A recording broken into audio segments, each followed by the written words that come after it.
RAM જપા કુસુમ સંકાસમ કાશ્યપેયમ મહાદ્યુતિમ તમોરીમ સર્વપાપગ્નમ પ્રણતોસ્મિ દિવાકરમ. નમો નમઃ. આપણી ભારતીય સંસ્કૃતિની અંદર સૂર્યપૂજાનું ખૂબ જ મહત્ત્વ રહેલું છે. ભારતની સમસ્ત જનતા પ્રતિદિન સવારે ભગવાન સૂર્યનારાયણને અર્ઘ્ય પ્રદાન કરે છે.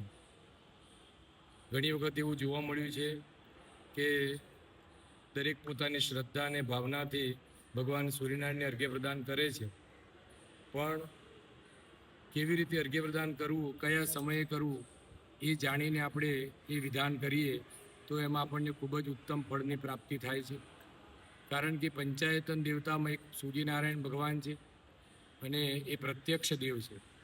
તો શાસ્ત્રમાં કહ્યું છે કે ઉત્તમા તારકોપેતા, મધ્યમાં લુપ્ત તારકા, અધમા સૂર્ય સહિતા, પ્રાતઃ સંધ્યા ત્રિધામૃત.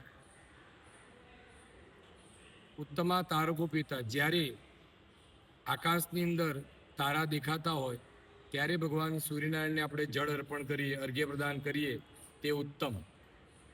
તો સૂર્યનારાયણને જળ અર્પણ કરવાનો સમય સવારે 5:30 વાગે આપણે અર્પણ કરીએ, સૂર્ય ઉદય પહેલાં, તે ઉત્તમ કહેવાય છે. મધ્યમાં લુપ્ત તારકા, તારા દેખાતા બંધ થઈ જાય અને પછી આપણે જળ અર્પણ કરીએ, અર્ઘ્ય પ્રદાન કરીએ, તે મધ્યમ કહેવાય છે. અધમા સૂર્ય સહિતા, સૂર્યનારાયણ ઉદિત થઈ જાય અને પછી આપણે જો જળ અર્પણ કરીએ છીએ, તે અધમ છે, એનો કોઈ મિનિંગ નથી.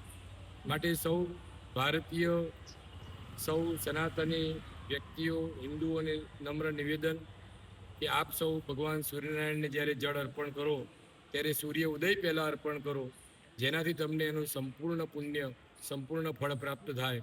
અર્ઘ્ય પ્રદાન કરવા માટે એક કળશમાં જળ લેવું, એ જળની અંદર ચંદનવાળું પુષ્પ, 2 દાણા ચોખા મૂકવા, અને ચંદનવાળું પુષ્પ ન મળે કે પુષ્પ ન હોય, ચોખા ના હોય, તો કેવલ પાણી લઈ બંને હાથ ઊંચા કરી અને આ રીતે મુદ્રાથી એ જળ અર્પણ કરવું, જેનાથી આરોગ્યની પ્રાપ્તિ થાય છે.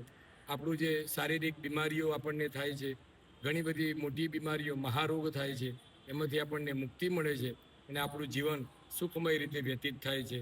અસ્તુ.